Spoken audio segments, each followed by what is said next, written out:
Jana nikiwa napika, na si jana peke yake, actually nimefanya hiyo kitu for a long time na nimekuja kugundua there is something that I should tell you people to mind. Mchunge. Umewahi kula tu hivi, ukule tu mboga tu hivi, usikie kanyama ndani na ujui yako kanyama kametoka wapi. Na huku kuwa umenunua nyama na hukuweka hiyo fundi nyama. Let me tell you what happens. Na actually juu ni nyama utatema chini utameza.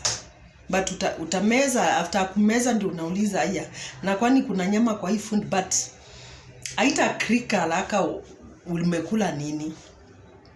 So unaona skuma ama spinach ama cabbage.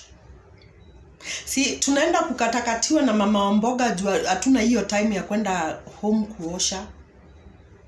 Unasikia tu ufike, ukatakate kitunguu, urushe hapo kwa mafuta then ukule.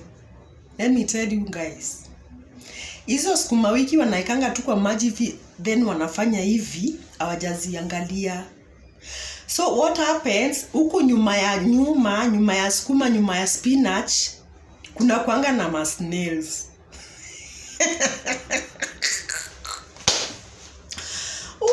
Kuna kuanga na snails.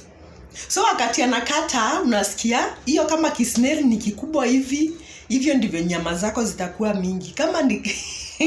Kama kasnail kako ni kadogo hivi, utaona utasikia nyama kidogo. Kama ni kirefu hivi, utasikia umekula snail mob. Oh God.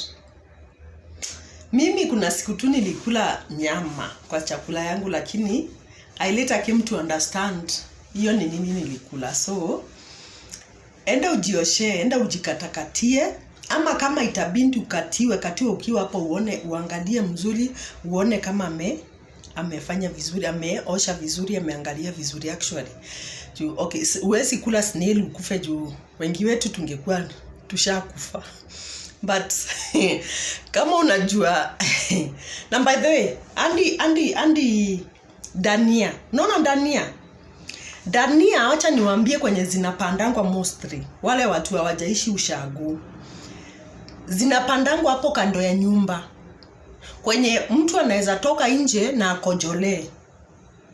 Na kesho sichunwe zipelekwe soko. So kama pia uoshi dania, hata sikujaziri. Wewe kula vitu zako tu, roho safi.